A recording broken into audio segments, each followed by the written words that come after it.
ترکی میں گزشتہ سال اگست میں آنے والے زلزلے کے حوالے سے بعض ترکی اخبارات میں شائع ہونے والے واقعات انتہائی عبرتناک ہیں۔ تفصیلات کے مطابق ترکی کی بحریہ کے کسی اڈے میں جو ساحل سمندر سے بالکل متصل تھا، رقص و سرود کی ایک مجلس منعقد ہوئی جس کے شرکاء 3000 کے لگ بھگ تھے۔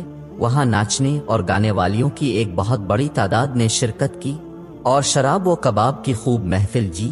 ایک فنکشن کے لیے اسرائیل سے خصوصی طور پر یہودی ناچنے اور گانے والی لڑکیاں درآمد کی گئیں جو انتہائی بے حیا تھیں۔ فنکشن میں 30 سے زائد ترکی جرنیل شریک تھے۔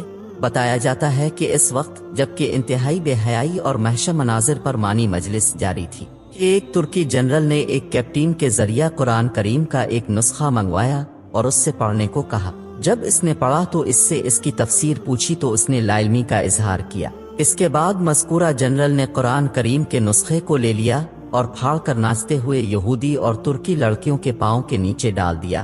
ساتھ یہ بھی کہا کہ اس قرآن کو نازل کرنے والا کہاں؟ حالانکہ کہ اس میں یہ بھی ہے کہ ہم نے اس قرآن کو نازل کیا اور ہم اس کی حفاظت کرنے والے ہیں۔ اس قرآن کو اتارنے والا کہاں ہے جو اس کی حفاظت اور اس کا دفاع کرے گا؟ اس دوران اس قرآن کریم کو لانے والے کیپٹن پر انتہائی خوف طاری ہو گیا۔ اچانک وہ تیزی سے بحری اڈے سے باہر آ گیا۔ شاید اس کی وجہ یہ ہو کہ یہ شخص اس بحری اڈے پر آنے والے عذاب کے ابتدائی لمحات کا چشمدید گواہ بن سکے۔ اس کے بعد انتہائی عبرت آموز واقعات اور مناظر پیش آئے۔ بتایا جاتا ہے کہ اچانک ایک خوفناک روشنی نظر آئی جس نے دیکھتے ہی دیکھتے اس پورے علاقے کو اپنی لپیٹ میں۔ بعد سمندر پھٹ پڑا اور اس میں سے آگ کے شعلے بلند ہونے لگے، ساتھ ہی لوگوں کی بیٹے کی خوفناک آوازیں بھی آنے لگیں۔ اس کے بعد اللہ تعالیٰ نے اس پورے بحری اڈے کو اٹھا کر سمندر کے بیچ سے اٹھنے والی خوفناک لہروں کے درمیان پھینک دیا۔ اس کے بعد دوسرے علاقوں کو بھی زلزلے نے اپنی لپیٹ میں لے لیا۔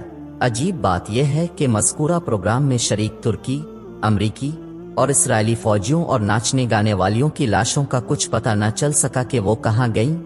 تمام تر وسائل ہونے کے باوجود اب تک وہ لاشیں سمندر سے باہر نہ آ سکیں۔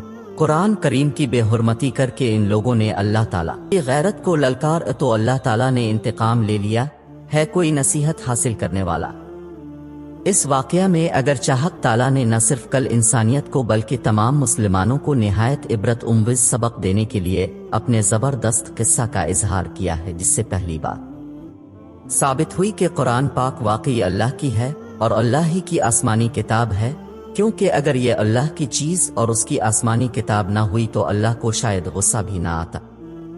کیا کسی مصنف ملف کی کتاب کی بے حرمتی اور بے ادبی کرنے پر اللہ تعالیٰ کو غصہ آیا ہے؟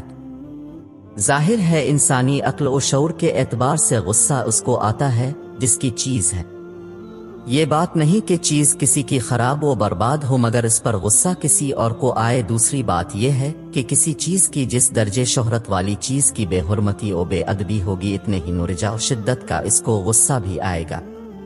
یہاں پر محفل رقص و سرور میں قرآن پاک کی جس کا اس مجلس سے کوئی رابط کھائی واسطہ تعلق بھی نہ تھا، جس درجہ لگین گستاخی اور بے ادبی کا مظاہرہ کیا گیا تھا، اسی مسجد پر اللہ کے شدید و سنگین غصہ نے وہ کام دکھایا کہ ہزاروں رقاصاؤں اور عیاشی کرنے والے انسان کی نعشوں کا نام و نشان بھی نہ رہا۔